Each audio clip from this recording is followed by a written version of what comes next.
It was early in the morning when the town was still awake. In a cozy suburb where everyone knew everyone, something happened that shook everyone to the core. Roman Lefebvre, a respectable businessman and one of the most respected residents of the neighborhood, was found dead in his home. His wife Emily discovered his body in the living room, lying on the carpet. Local police officers were the first to arrive on the scene and were tasked with securing the neighborhood until the forensic team arrived. The house was in almost perfect order, as if everything had happened under controlled conditions. However, there were clear signs of a struggle on the living room floor: an overturned table, a broken vase, and small bloodstains. Roman's body was found in an unnatural pose, and injuries were visible on his head and neck. It seemed that the murder had been sudden, but with a premeditation that was hard to explain at once. Emily, not yet realizing all that was happening, tried to understand how this could have happened. Her confused eyes ran around the room as if searching for some sort of answer. She had just lost her husband, and the moment seemed to have broken her. Forensics soon arrived on the scene. They began to examine every corner of the house, trying not to miss a single detail. Roman's body showed no signs of firearms or stab wounds. Everything pointed to the fact that his death was caused by severe blows to the head. But who could have done this? Who could have entered the house without causing a ruckus and committed such a brutal crime? Forensic investigators carefully checked every square meter, and soon they found something strange. On the floor, next to the body, was a crumbled vase that had once held fresh flowers. There were traces of blood on one of its shards. It could have been the murder weapon. But why the vase? Why would the killer choose such a fragile object when there were plenty of other, more obvious means of committing the crime in the house? The police quickly concluded that this was no random burglary. At first glance, nothing had been stolen, the door had not been forced, and the windows were locked. Everything indicated that the killer was familiar with the house and possibly the owners. Emily was in shock, but slowly began to come to her senses, realizing that she had a lot of questions to answer. The policeman approached her cautiously and asked her the first but important question. Who could have done this? Emily didn't answer anything immediately. She only looked at her husband's body in shock. But something more than fear or sadness flashed in her eyes. It was a moment that the investigators remembered. Perhaps she knew something but was unwilling or afraid to speak. Daughter Laura was already at her mother's side, putting her arm around her shoulders. Laura's face was pale, her eyes red from crying, but she tried to hold on for her mother's sake. She quietly whispered words of comfort, though her own voice shook with shock and grief. Laura shifted her gaze from her father's body to her mother, trying to comprehend what was happening. Despite her own shock, she instinctively tried to be a support for Emily, who seemed to be on the verge of a breakdown. Investigators noted this scene: a young girl, herself in a state of shock, trying to comfort her mother at the moment of the terrible discovery. Everyone associated with the Lefebvre family was shocked. It was one of those families that are spoken of as exemplary. Their family business was thriving, Laura was studying at a prestigious university, and Emily, always graceful and friendly, was the real mistress of the house. No one could have imagined that such a horror could touch them. Meanwhile, the police began canvassing the neighborhood. No one had heard anything suspicious during the night. The neighborhood was quiet, and it wasn't until early morning that several people saw ambulances and police cars at the house. They all said the same thing.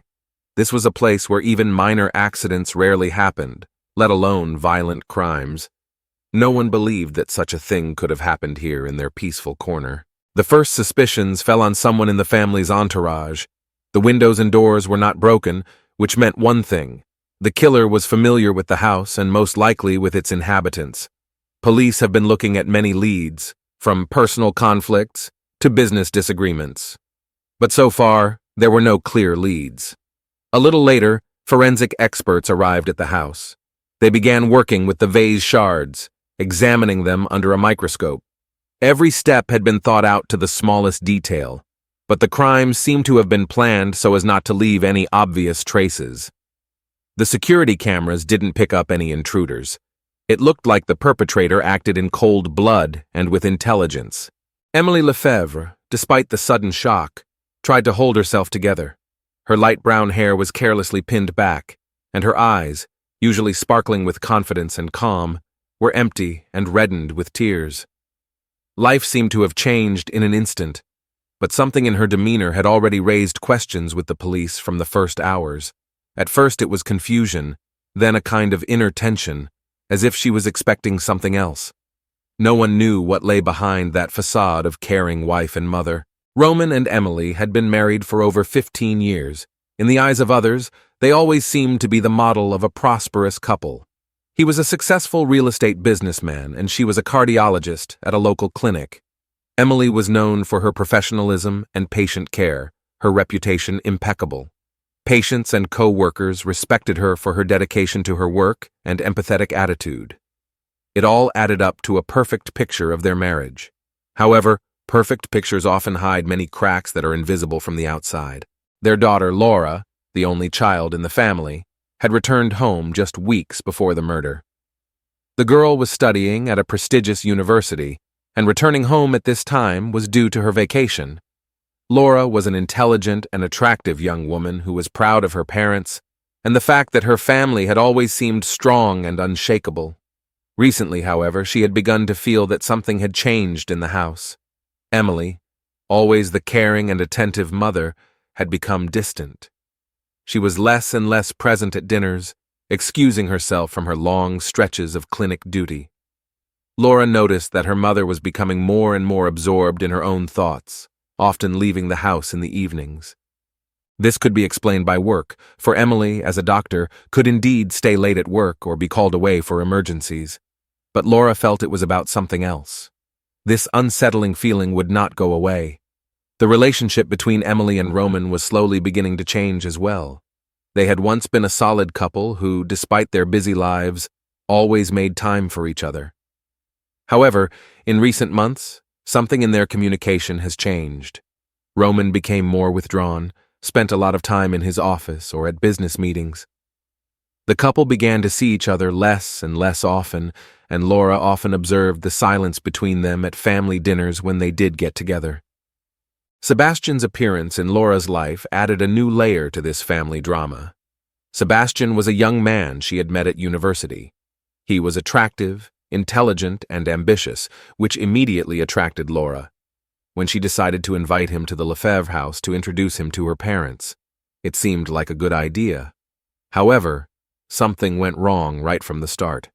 Roman greeted Sebastian rather coldly.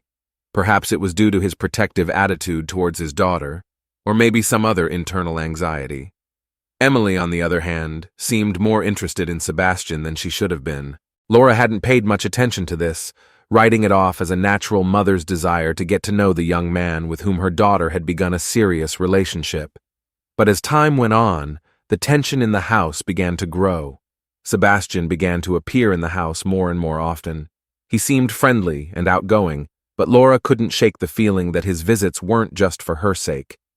Emily and Sebastian spent more and more time talking about medicine, discussing his interest in science and medicine, since Sebastian was studying biology and dreamed of becoming a doctor. Laura sometimes felt superfluous in their dialogues, but didn't pay much attention to it, believing it was just professional talk. Over time, Laura began to notice something strange in her mother's behavior. Emily began to avoid talking to Roman, excusing herself with fatigue after work. Sebastian, who was visiting more and more often stayed late. Sometimes he and Emily could have long conversations in the living room when Laura had gone to bed. At first, she tried to convince herself that they were just friendly conversations, but something in their looks and intonations made her uneasy. Roman seemed to notice something too.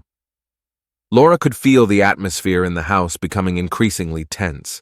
He began to lock himself in his study frequently, avoiding communication with both his wife and daughter. This was strange to him. Usually he always tried to maintain family traditions, especially family dinners. It was during this period that Roman began telling Laura that she and her mother were going through hard times. He avoided specifics, but he did say that things are not what they seem. Those words stayed in Laura's mind as a warning, but she didn't give them much thought at the time, not until Roman had been killed. Now that it had happened, Laura began to remember all the strangeness of the last few months. Their family life was like a house of cards that was stealthily beginning to crumble. Laura realized that her parents had kept a lot of things from her, but she couldn't imagine that it could be behind such a grim outcome. Meanwhile, the police were already beginning to dig out the very cracks that had led them to believe that this murder was no accident. The police had already begun their investigation, and all eyes were focused on Roman and Emily's inner circle. The fact that the door had not been broken into ruled out the theory of a random burglar. Nothing was missing from the house, which meant that the killer's motives were personal. The first interrogations of family members and close acquaintances of the Lefebvres began to gradually shed light on the undercurrents hidden behind outward decency. Emily, as a widow and the closest person to Roman, was the first to come under the scrutiny of the investigators. Although she tried to appear devastated by grief, the police immediately noted her nervous behavior.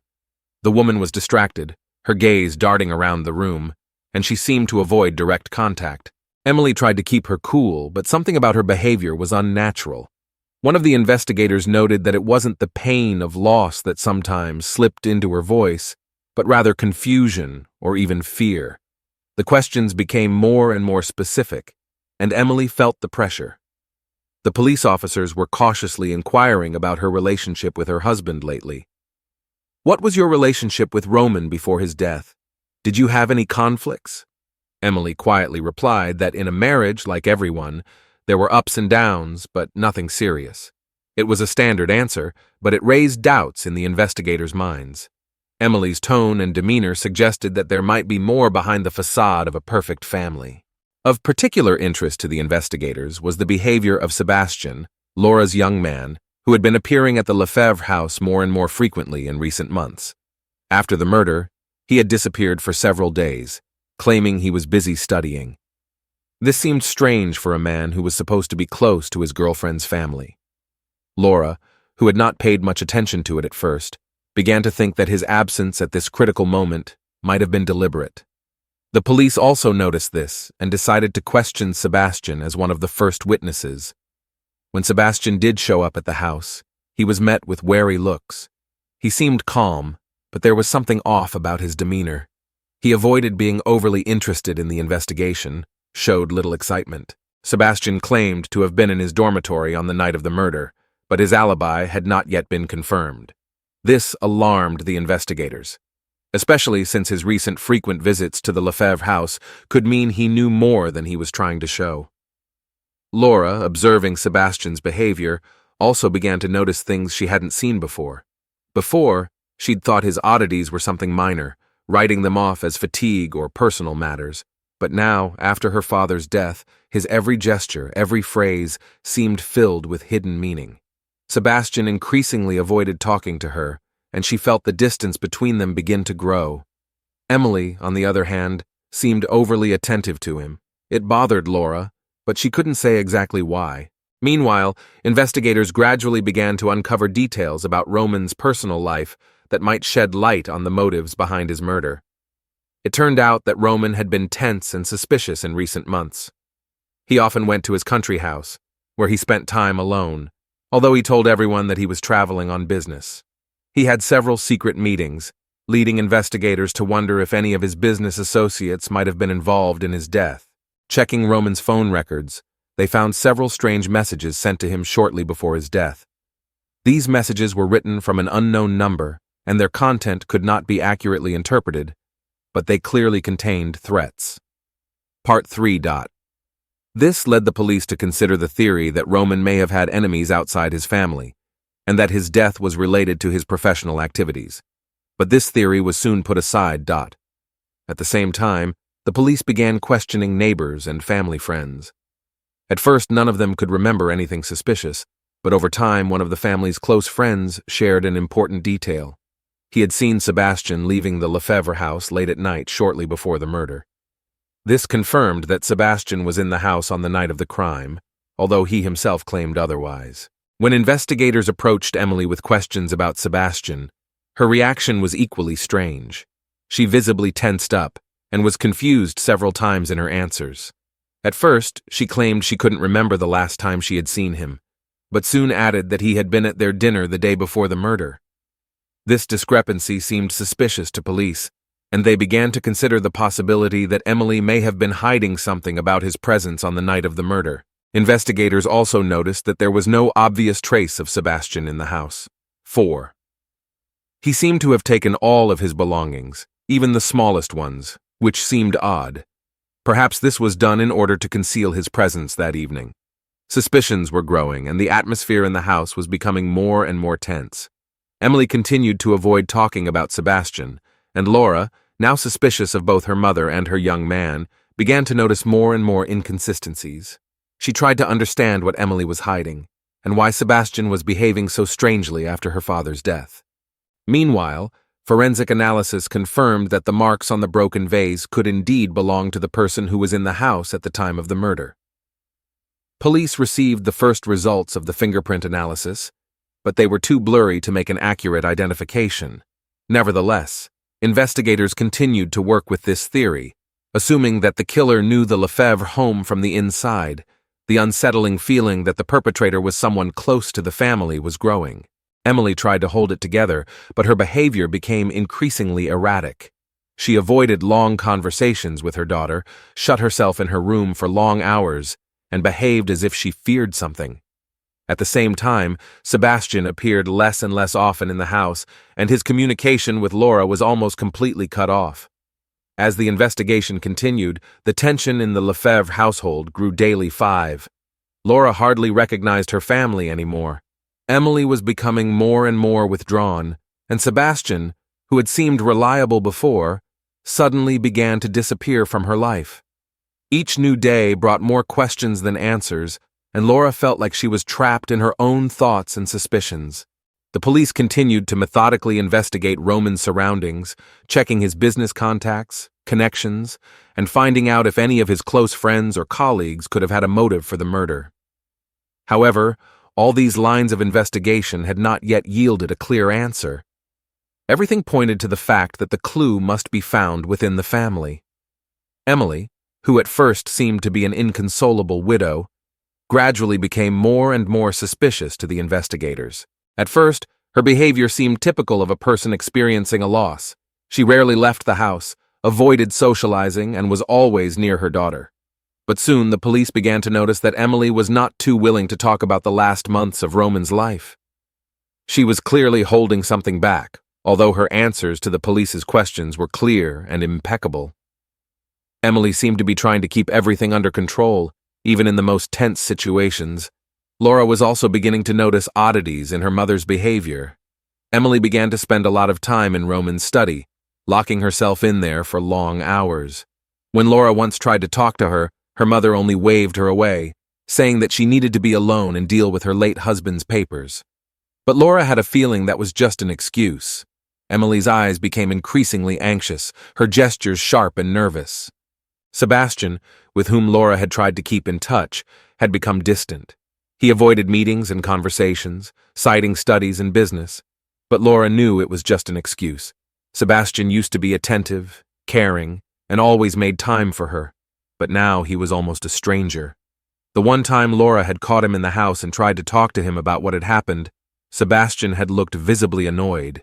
His line, "You're making this harder than it needs to be, Laura. Just let the police do their job," stayed in her mind like a wake-up call.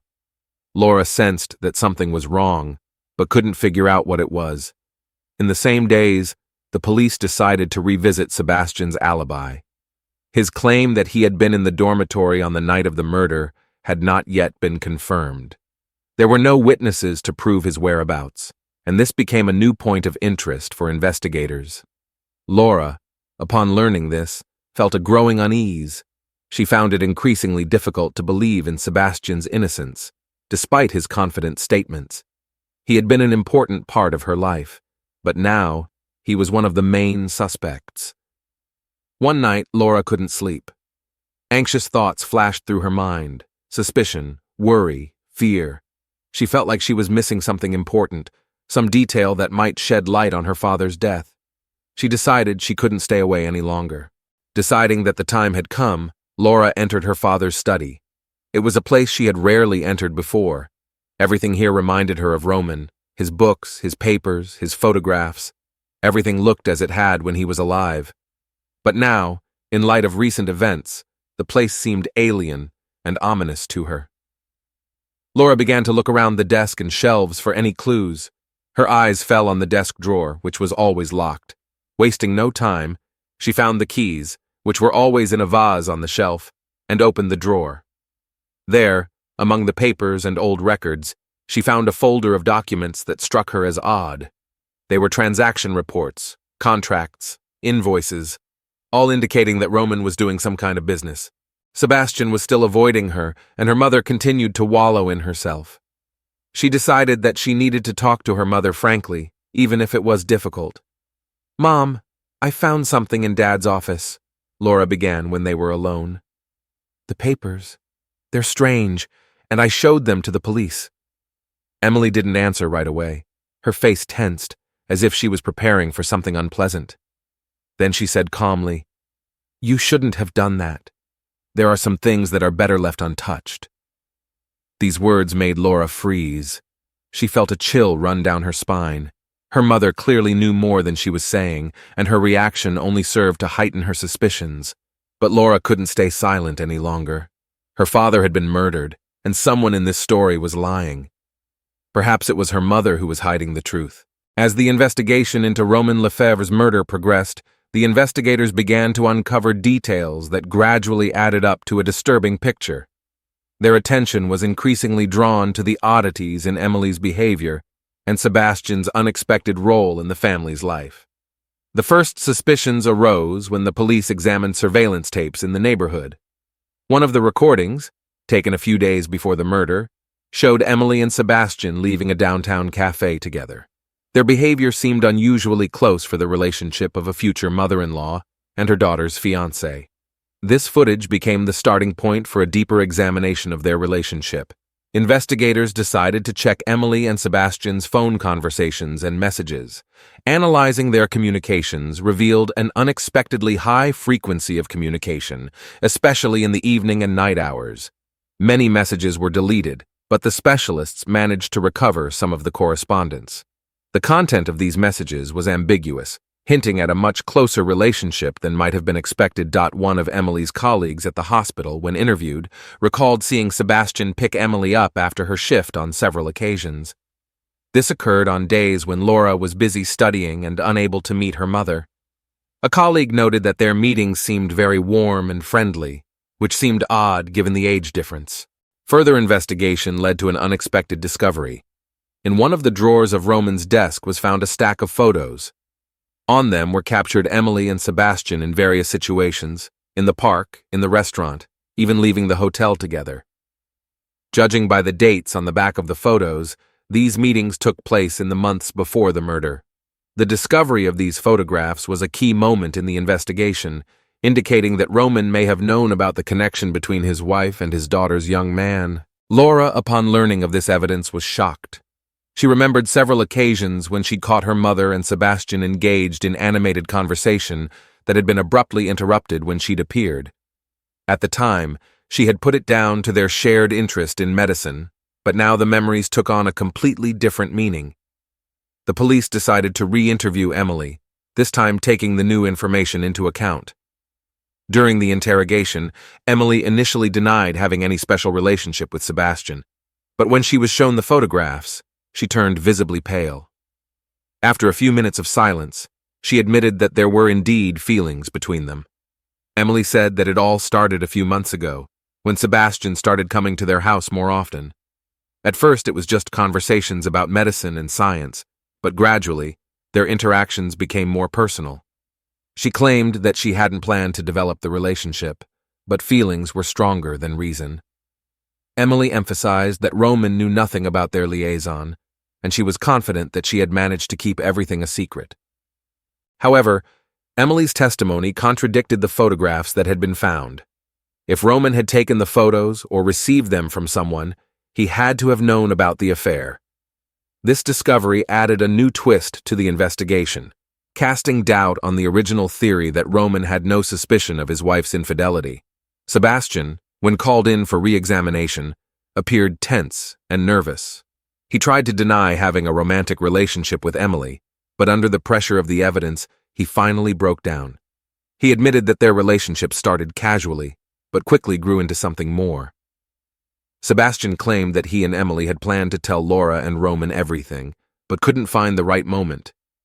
These confessions shocked everyone involved in the investigation. Laura, who was present during Sebastian's interrogation, could not believe the betrayal of those closest to her. She remembered how her father had seemed depressed and distant in the last weeks before his death. Laura felt a storm of emotions raging inside her. Anger, frustration, hurt, and betrayal mixed into a toxic cocktail that poisoned every minute of her existence. She couldn't believe that the two people closest to her, her mother and her lover, could so cruelly betray her trust. Every time Laura thought of her mother, a wave of rage came over her head. How could Emily do such a thing? How could she betray not only her husband, but also her own daughter? Laura remembered all the times her mother had lied to her face, pretending to be a loving wife and caring mother while her affair with Sebastian was going on behind her back. These memories gave Laura fits of nausea and dizziness. She couldn't bring herself to even look at her mother. Every attempt by Emily to talk, to explain, or to apologize only made Laura angrier. She felt that no amount of excuses could fix what had been broken. The trust that had been built over years had crumbled to dust in a matter of minutes. Thinking about Sebastian made Laura's emotions even more intense. She had loved him with all her heart, trusted him implicitly, and he had not only cheated on her with her own mother, but had also become her father's murderer. Laura could not understand how a man whom she considered kind, sensitive, and honest could be capable of such a monstrous betrayal and cruelty. Sleepless nights, Laura replayed every moment she had spent with Sebastian in her head, trying to find the signs she might have missed. Every word he said, every gesture now seemed false to her. She hated herself for her naivete, for failing to see the true face of the man she trusted so much. Laura's anger often erupted into uncontrollable outbursts of rage. She could scream into the void for hours, smashing objects in her room, tearing up pictures of her and Sebastian or the family. These attacks left her devastated, but brought no relief. It was especially hard for Laura to realize that her father had died without ever knowing the truth about her mother and Sebastian. She imagined how painful it would have been for him to learn of their betrayal, and it only made her anger worse. Laura felt guilty for failing to protect her father, for not noticing what was happening under her very nose. It was now clear that he may have known or suspected of his wife's affair. Investigators now had a clear motive for murder. Roman could have found out about the affair between Emily and Sebastian and threatened to reveal everything or take action. This could have provoked a conflict that led to a tragic outcome. However, it remained unclear who exactly committed the murder. Emily, protecting her relationship with Sebastian, or Sebastian, trying to remove an obstacle to his happiness with Emily. The uncovering of this secret affair also shed light on Emily and Sebastian's strange behavior after the murder. Their nervousness and contradictory statements now made sense. Not only were they grieving Roman's death, but they were also trying to hide their affair, fearing it might make them prime suspects. Laura, realizing the extent of the deception, felt betrayed twice. Her father had been murdered, and her mother and lover were involved in a secret affair. She couldn't understand how the two people closest to her could do this to her and her father. This situation not only shattered her trust, but made her question everything she knew about her family. For the investigators, uncovering this affair was a pivotal point in the investigation. Not only did it provide a clear motive for the murder, but it also opened up new avenues for finding clues. They now had to scrutinize Emily and Sebastian's actions on the day of the murder and the days leading up to it. The police began to double-check both suspects' alibis. They examined surveillance footage, interviewed witnesses, trying to reconstruct every minute of that fateful evening. Particular attention was paid to finding the murder weapon, a broken vase that could have left fingerprints or the killer's DNA. In the city, news of the discovery of this scandalous affair spread lightning fast. The public was shocked, and the reputation of the Lefebvre family, once exemplary and respected, was jeopardized. Journalists besieged the house trying to get comments from Emily or Laura. Special attention was paid to interviewing friends and acquaintances of the Lefebvre family. Each conversation could potentially shed light on the circumstances of Roman's life in the final weeks before his death. One of Roman's co-workers mentioned that he noticed a change in his behavior shortly before the tragedy.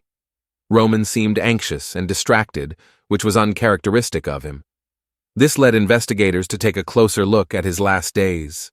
Analysis of Roman's phone records revealed nothing unusual, but drew attention to several numbers he had been in frequent contact with. The police began checking these contacts, hoping to find new leads. In the course of the investigation, some details about Roman's personal life surfaced. It turned out that a few weeks before his death, he had met with a lawyer. The reason for these meetings was unknown, which piqued the interest of the investigators. They began looking for this lawyer to get more information. Meanwhile, tension was building in the city. Rumors of the investigation spread quickly, forming more and more speculations and theories. The locals, shocked by the murder in their quiet neighborhood, were actively discussing every new detail that was leaked to the press. Journalists besieged the Lefebvre home, trying to get comments from family members or neighbors. Laura, Roman's daughter, also became an important source of information for the investigation. She recalled several strange phone conversations her father had had in recent days. Although she had not heard the content of the conversations, Roman's tone seemed unusually tense to her. This evidence led the police to look even more closely at Roman's social circle. Investigators also noticed the behavior of some of the Lefebvre's neighbors. One family living across the street unexpectedly went on vacation immediately after the news of the murder. While this could have been a mere coincidence, police decided to check their alibis and possible connection to the incident. As the investigation progressed, the police began to form a clearer picture of the events of that fateful night. However, each new fact seemed to raise even more questions. The investigation into the murder of Roman Lefebvre came to a close after several weeks of intense work. Investigators, carefully analyzing all the evidence and testimony, came to an unexpected conclusion. The key was the testimony of a neighbor who recalled seeing Sebastian leave the Lefebvre home late at night on the day of the murder. This contradicted his original testimony and led the police to call him in for re-examination. Under the pressure of the evidence and the contradictions in his testimony, Sebastian finally broke down. He admitted that he had gone to Roman's house that night to talk about his relationship with Emily. The conversation turned into a bitter argument, during which Roman threatened to ruin Sebastian's career and tell Laura about the affair. In a fit of anger, Sebastian grabbed a vase and hit Roman. The blow proved fatal. Realizing what he had done, Sebastian panicked and tried to cover his tracks by staging a robbery. Emily, as it turned out, did not know about Sebastian's visit that night and was not involved in the murder. However, her affair with Sebastian and subsequent withholding of information from the investigation made her an accessory after the fact. Sebastian was arrested and charged with murder. Emily was also arrested for obstructing the investigation. The trial was short, as the evidence was irrefutable and Sebastian fully pleaded guilty. The court's sentence was harsh. Sebastian received 20 years in prison for second-degree murder. Emily was sentenced to 2 years probation for concealing information about the crime. The consequences of the case were severe for all involved.